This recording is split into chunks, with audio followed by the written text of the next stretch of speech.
In this video, I just want to talk about travel in general and why we travel.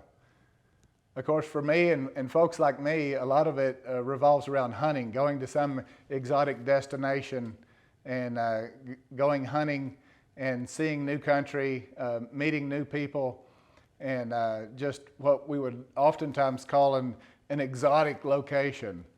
And in some cases, it would seem in the beginning like something that's just too far, just too unimaginable to travel to the other side of the world, whether it be Africa or Asia or Australia or maybe even Europe and places like that.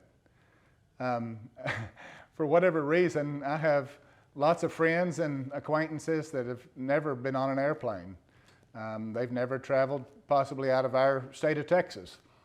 And I think that's fine, but I think that they're just missing out on a lot. Some of the things that I've really counted as blessings in my life have been new friendships and getting to see different parts of the world. A lot of that's been, in relation to hunting.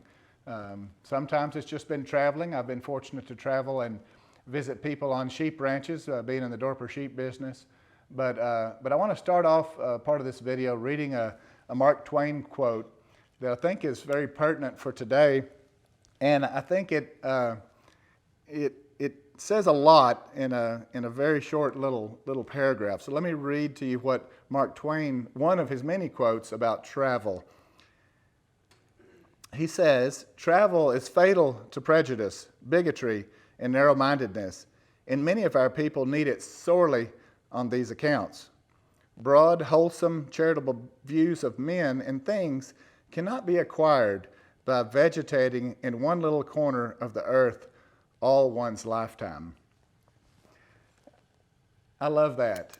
I think travel brings you to a different perspective.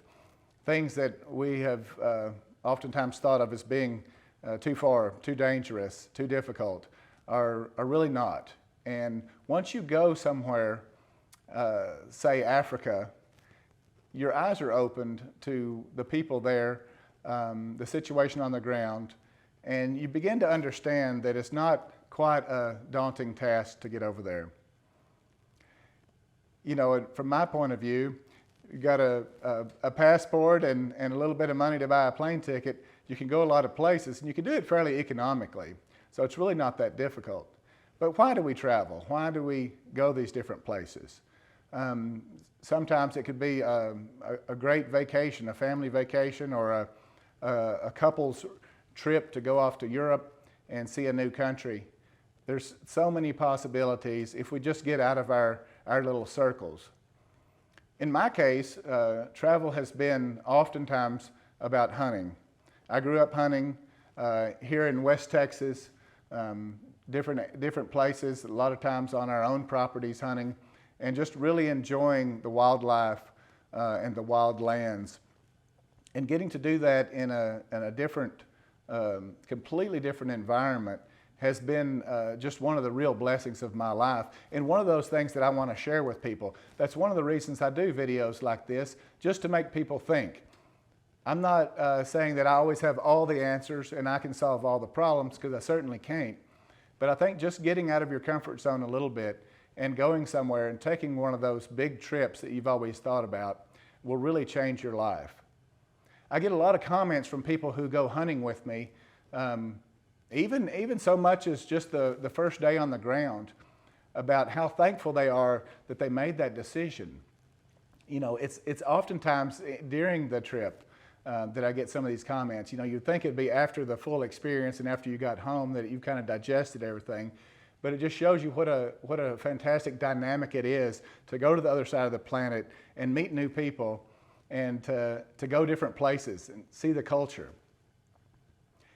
Now, one of the things that comes to mind for me is just so much of the ignorance that's on TV right now, and the people that are truly hateful towards others, and in some cases afraid of others, and they might have a different perspective if they went and met those people and went those places. There's a lot of places in the world where you'll see a headline about something horrible that's happened, and then conventional wisdom is you just write off that whole country, that whole region. You could never go there. It would be just much too dangerous. You know, I was in Israel last year in some of these areas that are experiencing a lot of strife at the moment. And I got to know those people and see how they live and see a lot of their culture being on actual sheep farms and being able to see the real people out in the country. And so when the tragic attack happened in October, I had a different perspective. I certainly am not saying that everybody doesn't have a heart for those people, but I had a special heart for those people in Israel and what's happened to them. You know, places like the Middle East or Asia seem to be so far and so problematic. People don't want to go there. But a lot of those places, once you get there, kind of like just being in South Africa, for instance, you get there and you realize, well, what's the big deal? You know, we face dangers in any big city anywhere around the world if you happen to be in the wrong place at the wrong time. One of the benefits of being on a hunting trip or some kind of organized tour is that you're with people that know where to not go, more so than maybe just where to go on your itinerary. So if you follow a few of those common sense type measures, you can travel a lot of places around the world and never feel threatened or feel like put yourself in harm's way. So what I want to say today is just for people to get that passport, make those plans, and go somewhere that you've not been. Travel's really not that expensive. It's certainly not that time consuming as in years prior.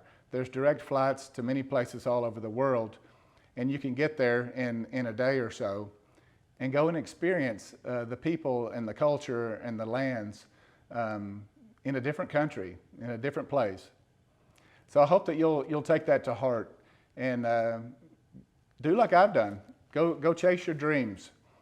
Go to the other side of the planet and make some new friends.